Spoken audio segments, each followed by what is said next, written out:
গামছার ব্যবহার রয়েছে, স্ট্রয়ের ব্যবহার রয়েছে। এই ফিতে দিয়ে কিন্তু আমরা জামা কাপড় বা বিভিন্ন জিনিসের পরিমাপ করি। সেই ঠাকুরটার রিফ্লেকশনটা গিয়ে এই আয়নাগুলোর ওপর পড়বে। একদম একদম সেই ধরনের ঝাড়। শহর নামা হচ্ছে সেই শহরের গল্পকে তুলে ধরা। প্রচুর মানুষের বাড়িতে এরম ধরনের ব্যালকনিজ থাকে, ইটে মাটি ছাড়া হয়ে অন্য জায়গায় চলে আসতে হয়, তারা কিন্তু এরকম পুটলি বেঁধেই আসে। একদিকে যেরকম ওরম বড় ব্যালকনির বাড়ি রয়েছে, তেমনি রয়েছে এরকম ছোট টিনের দিমা মার্কা ঘর। কিন্তু এদের জীবনযাত্রা ভীষণ দুর্বিষহ। কাজটা করে হচ্ছে কিছু অবাঙালি, তারা একটু শেরাওয়ালি মাকে বিশ্বাস করে। ঠাকুরটাও ওই কনসেপ্টেই হবে। হ্যালো বন্ধুরা, এই মুহূর্তে কিন্তু দুর্গাপুজোর আর 7 দিন মতো বাকি আছে। 7 দিনের থেকে একটু বেশি, তবে ষষ্ঠী থেকে তো পুজো শুরু হয় না। আমরা বাঙালিরা ষষ্ঠীর অনেক আগে থেকে পুজোয় মেতে পড়ি, আর হাতে গুনলে কয়েকদিন পরেই মহালয়া। সবাই সেই ভোরের মহেন্দ্রক্ষণের অপেক্ষা করছি, কখন সেই কণ্ঠ বলে উঠবে আশ্বিনের শারদ প্রাতে বেজে উঠেছে আলোকমঞ্জি। সেই আলোকমঞ্জির অপেক্ষা করতে করতে আমরা কিন্তু এই মুহূর্তে হাজির হয়ে গেছি নর্থ ত্রিধারাতে। শ্যামবাজারে খুব কাছের পুজো নর্থ ত্রিধারা। তো ওরা এই বছর নিজেদের ভাবনায় কি তুলে ধরছে সেটাই এই পুরো ভিডিওতে তোমাদের সাথে ভাগ করে নেব। গত বছর তো এনাদের চমক আমার ভীষণ ভালো লেগেছিল, তো এবারেও কি করতে চলেছে সেটাও তোমাদের সাথে শেয়ার করব। তো চলো পুরো ভিডিওটা স্কিপ না করে দেখতে থাকো। প্রথমে ঢুকেই কিন্তু এখানে আমরা একটা এই যে গ্রামের যে গাড়ি হয় না বিভিন্ন জিনিস টেনে নিয়ে যাওয়ার, সেরকম একটা গাড়ি কিন্তু এই ফ্রন্টেই রাখা রয়েছে। আর ওপরের অংশে আমরা দেখছি লাইটস দিয়ে এরকম দড়ির ওপরে কাজ করা হয়েছে পুরোটা।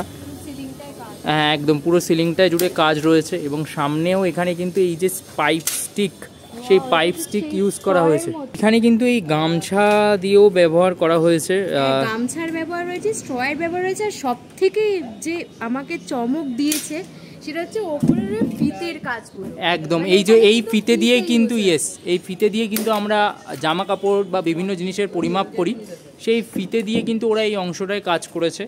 এবং তারপর এই ওপরে কিন্তু এই সুতো দিয়ে বিভিন্ন কাঠের টুকরোকে ঝোলানো রয়েছে। এবং এখানেও কিন্তু এগেন লাইটসের একটা খুব সুন্দর কাজ ওরা করেছে পুরো মণ্ডপের এই অংশ জুড়ে। এখানে দেখতে পাবে তোমরা একটা আলপনার মতো অংশের কাজ চলছে। এই স্ট্রাকচারটা, এই সম্পূর্ণ স্ট্রাকচারটার ওপরে কিন্তু আলপনার কাজ হবে আর কি। ও ওয়াও, বেশ সুন্দর। এখানে এই দড়ি দিয়ে এই অংশের যে কাজটা করা হয়েছে সেটা বেশ ভাল লাগছে। তার সাথে সামনে এই আয়নাটার ওপরে যে রিফ্লেকশনগুলো পড়ছে না, ঠাকুরটা ঠিক তার উল্টো দিকে থাকবে এবং সেই ঠাকুরটার রিফ্লেকশনটা গিয়ে এই আয়নাগুলোর ওপর পড়বে, যেটা কিন্তু দেখতে দুর্দান্ত লাগবে। তখন অলরেডি কিন্তু ঠাকুরের যে পজিশনটা রয়েছে সেই জায়গার রিফ্লেকশন তোমরা দেখতে পাচ্ছ, ঝাড়ের রিফ্লেকশন দেখতে পাচ্ছ, সেটা কিন্তু দেখতে খুব ভালো লাগছে এই আয়নাগুলোর উপর। এই ভাবনাটার কিন্তু প্রশংসা না করে পারছি না। সত্যি তাই, মানে আয়না দিয়ে আমরা সাধারণত মাকে দেখি, অনেক ক্ষেত্রে ফটোও তুলি, তো এখানেও কিন্তু সেই সুযোগ থেকে হাতছাড়া হবো না। এখানে কিন্তু একটা অন্যরকম কাজ আমরা দেখতে পাচ্ছি। আমরা সাধারণত ওই যে সাদা যে সুতো হয়, যেটা মা দিদারা দেখবে যে অনেক সময় সেই বিভিন্ন জিনিসের ওয়ার তৈরি করতে কাজে লাগে, এই হচ্ছে সেই জিনিস। এই যে সুতোর রিল মোটা সুতো, এইগুলো দিয়ে সেই আগেকার দিনে সেই দুটো কাঁটা পাওয়া যেত, এরকম ভাবে সেলাই করতে করতে আমরা বিভিন্ন রকমের ওয়ার তৈরি করতাম। একটু অন্য ধরনের, হ্যাঁ না ওইটারও সেম। ওরেও কিন্তু যে আসন, সেই আসনের ব্যবহার করা হয়েছে বিভিন্ন দিকে। এই আসনগুলো দিয়ে কিন্তু এরকম একটা চালচিত্র ফুটিয়ে তোলা হয়েছে। আর মাঝখানে একটা দুর্দান্ত ঝাড় রয়েছে। আমার এই ঝাড়গুলোকে খুব সুন্দর লাগে, মানে আমার খুব পছন্দের। একদম একদম সেই ধরনের ঝাড়। আর ঠিক তার উল্টো দিকে এখানে কিন্তু মাতৃ প্রতিমা থাকবে, যে জায়গাটা এই মুহূর্তে ফাঁকা রয়েছে। এবং ওই জায়গার মাতৃ প্রতিমাটা দেখে কিন্তু আমরা এই অংশ দিয়ে বাইরে নেমে যাব। এই জন্য নর্থ ত্রিধারা থেকে আমরা সোজাসুজি চলে এসেছি রোলিং সরকার স্ট্রিটে। তো 2022-এ যারা এশিয়ান সম্মান পেয়েছিল, তারা এবারে 2024-এ আমাদের জন্য কি চমক রেখেছে সেটা চলো দেখে নিই। পুরো ভিডিওটা কিন্তু স্কিপ না করে দেখতে হবে। বেসিক্যালি এই মুহূর্তে পুজো মণ্ডপে প্রবেশ করব তার আগে বলে দিই, শ্রেয়া একটা ছোট্ট মিস্টেক করে ফেলেছে। এশিয়ান সম্মান নয়, এশিয়ান পেইন্টস শারদ সম্মান, যেটা পুজোর অস্কার। তো চলো এই বছর ওরা সেরকম কিছু করতে পারছে কিনা সেটাই দেখে নিই। এই বছরের ওদের ভাবনা হচ্ছে সফরনামা নয়, শহরনামা। ইয়েস, তোমরা যারা সফরনামা অনেকে কনফিউজ হচ্ছ, সেটা নয়, শহরনামা। সফরনামা মানে হচ্ছে যেরকম নিজেদের যে সফর সেইটাকে বিশ্লেষণ করা, শহরনামা হচ্ছে সেই শহরের গল্পকে তুলে ধরা, বা সেটাই হচ্ছে শহরনামা। তো শহরে চলার পথে যে জিনিসগুলো আমরা প্রত্যক্ষ দেখতে পাই, প্রত্যেক দিন দেখতে পাই, সেই জিনিসগুলো কিন্তু এখানে রয়েছে।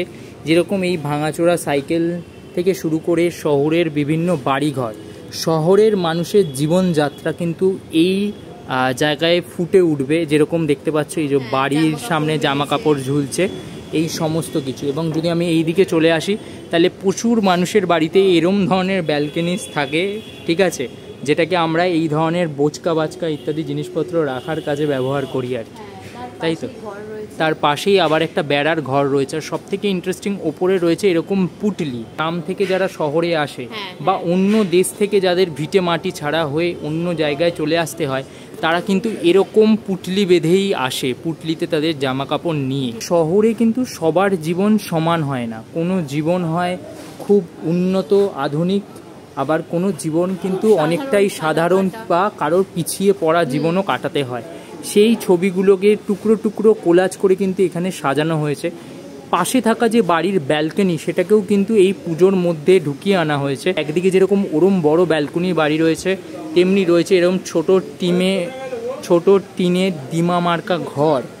এই দিকেও কিন্তু সেই চিত্রটাই পরিষ্কার হয়ে ফুটে উঠছে। এই মুহূর্তে যে শহুরে যে আবহাওয়া, যেখানে কিন্তু একটা ধরনের ঘিঞ্জি বস্তির যে একটা ছাপ, সেই ছাপ যেরকম রয়েছে তেমনি প্রাসাদ প্রমাণ বাড়িরও কিন্তু ছাপ রয়েছে, দুটোই রয়েছে। সব ধরনের জীবনযাত্রা এখানে কিন্তু মণ্ডপের মধ্যেই আমরা দেখতে পাই। কিন্তু যখন এই সমস্ত কিছুকে পেরিয়ে আমরা মায়ের দিকে এগিয়ে যেতে থাকি, এই পর্দার পেছনেই মাতৃমূর্তি রয়েছে, যেটা আমরা দেখেছি বেশ চমকপ্রদ, কিন্তু সেটা এখন প্রকাশ করতে বারণ করা হয়েছে। খুব শিগগিরই তোমরা সেটা দেখতে পাবে। কিন্তু যত আমরা মায়ের কাছে আসছি তত কিন্তু শহরে উৎসবের রং লাগছে। এই যে উৎসবের রং লাগাকে কিন্তু প্রকাশ করা হয়েছে, এই যে সাদা লাল পেড়ের যে সেইটাকে দিয়ে কিন্তু উৎসবের প্রকাশ করা হয়েছে। যে শহুরে জীবন যত মায়ের কাছে আসে তত উৎসবময় হয়ে ওঠে, রঙিনময় হয়ে, একদম উৎসব মুখর হয়ে ওঠে, রঙিন হয়ে ওঠে। এই মুহূর্তে আমি আমাদের মাঝখানে পেয়ে গেছি নলিন সরকার স্ট্রিটের একজন সদস্যকে। প্রথমে আপনার পরিচয়টা একটু বলবেন। আমি জয়ন্ত মিত্র, এই পুজো কমিটির এক্সিকিউটিভ কমিটির মেম্বার, এবং এই কম্পিটিশান এইসবগুলো দেখি আর কি। তো নলিন সরকার স্ট্রিটের থেকে মানুষ এই বছর কি চমক পেতে চলেছে? ব্যাপারটা হচ্ছে, দেখুন, আমাদের সামাজিক বার্তা দেবার এটা তো একটা বড় মাধ্যম। প্রচুর মানুষের সমাবেশ, প্রচুর মিডিয়া, টিভি কভারেজ বলুন, আপনাদের মতো এই যে যারা ব্লগার, তাদের একটা বিরাট মাধ্যম। সেই জন্য এখানে একটা সোশ্যাল মেসেজকে রেখেই আমরা এগোবার চেষ্টা করি। অ্যাকচুয়ালি এবার যেটা আমরা নাম দিয়েছি শহরনামা, মানে শহরের গল্প আর কি। শহরের গল্প তো অনেক গল্প, একটা শহরে তো আমাদের মতো কলকাতা শহরে অনেক গল্প আছে। যে গল্পটা নিয়ে আমরা এগোচ্ছি, যে কাহিনিটা নিয়ে, সেটা হচ্ছে যে যারা রাস্তায় এই বিভিন্ন জিনিস কুড়িয়ে যারা পরিষ্কার করে রাস্তাটাকে, এরা দেখবেন এই পিঠে ব্যাগ নিয়ে কাগজ কুড়ি নিয়ে আসে। এখন যেটা রিসেন্ট মানে বছর 10 হয়েছে, দেখবেন ওই ভ্যানের মধ্যে মশারি খাটিয়ে ওরা ওই প্লাস্টিকের বোতলগুলোকে তোলে। এইটা ওরা তোলে তো একটা রুটি রুজির তাগিদে, কিন্তু এর পেছনে একটা বড় কাহিনী আছে। কেন এটা যখন ওরা রিসাইক্লিং হয় তখন এটা প্রচণ্ডভাবে ইকো ফ্রেন্ডলি, ঠিক আছে। এই কাজটা ওরা করে, এটা ওদের হয়তো অনেকেই ওদের অজান্তে করে, কিন্তু এদের জীবনযাত্রা ভীষণ দুর্বিষহ। হাওড়া জগৎ মুখার্জি ঘাট রোডে এদের একটা কলোনি আছে। এই কলোনিতে ওরা থাকে। এটা আনন্দবাজারে একটা আর্টিকেল বেরিয়েছে।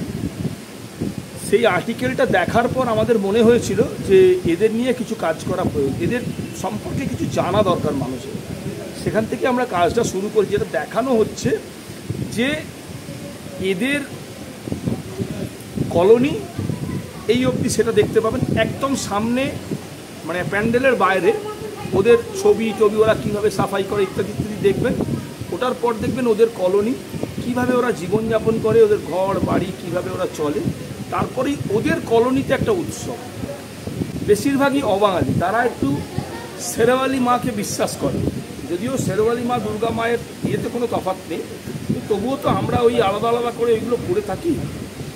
ঠাকুরটাও ওই কনসেপ্টেই হবে, একটা সিংহাসন হবে, ওদের পুজো, হ্যাঁ, সামনে একটা রাস্তা দেখানো হবে, ওপরে একটা ভ্যান থাকবে, যে ভ্যানের মধ্যে ওরা এসব করে, ওদের কিছু ছবি থাকবে কীভাবে ওরা জীবনযাত্রা করে। যেমন এই যে জায়গাটা দেখছেন, এইখানে কিছু ছবি আঁকা হবে। এই যে জল ওরা করে, জলের জন্য লাইন দিয়ে দাঁড়ায়, এখন এগুলো তো ছবি ছাড়া অন্যভাবে দেখানোর কিছু উপায় নেই। ওদের জীবন যন্ত্রণা, যারা প্রতিদিন আমাদের এই যে এখন সোয়ারেজের প্রবলেম, এই যে এত জল দাঁড়িয়ে যাচ্ছে এত তাড়াতাড়ি, একটা বড় কারণ প্লাস্টিক দূষণ। এই প্লাস্টিক দূষণের একটা অংশকে এরা মুক্ত করে আমাদের সমাজকে, আমাদের শহরকে। অসংখ্য ধন্যবাদ আমাদের সময় দেওয়ার জন্য। আমরা অপেক্ষায় থাকবো পুরো মণ্ডপটা সম্পন্ন হওয়ার। হ্যাঁ, চুল ঠিক করেই যা, মানে যখন থেকে বেরিয়েছিস তখন থেকে 10 বার চুল ঠিক করছিস। যাই হোক আমিও, ছেলেদের বেশি হয়, যাই হোক আমিও করে নিই। সো বেসিক্যালি নলিন সরকার স্ট্রিট থেকে কিন্তু আমরা বেরোলাম। এই বছর ওদের পুজোর যে ভাবনা, সেইটা কিন্তু মানুষের মন ছুঁতে বাধ্য হবে, এটা আমি গ্যারেন্টি দিয়ে বলতে পারি। এমন একটা বিষয়কে ওরা তুলে ধরছে, ভীষণ ভীষণ একটা সেন্টিমেন্টাল প্রজেক্ট নিয়ে কাজ করছে, খুবই সুন্দর, খুবই হ্যাঁ, ছোট জায়গার মধ্যে করা, কারণ রাস্তার ওপরে পুরো পুজোটা করতে হয়, দেখতেই পাচ্ছ। তো চলো, পুজোর সময় তো এই পুজোটায় অবশ্যই আসবো, মানে এগুলোতে প্রত্যেক বছরই আসা হয়, এরকম কিছু নয়। তো নলিন সরকার স্ট্রিট কোথায় বা নর্থ ত্রিধারা কোথায় জানতে কোনো সমস্যা হওয়ার কথা নেই। শ্যামবাজার 5 মাথার মধ্যে থেকে সবকটাই হেঁটে 5 থেকে 6 মিনিট, গুগল ম্যাপ খোলো পেয়ে যাবে ক্লাবের নাম লিখলে। তো চলো, আজকের মতো আমরা দুজন এখান থেকে টাটা হব, আর খুব শিগগিরই নতুন কোনো ভিডিও নিয়ে তোমাদের সাথে দেখা হচ্ছে। ততক্ষণের জন্য দুর্গা দুর্গা।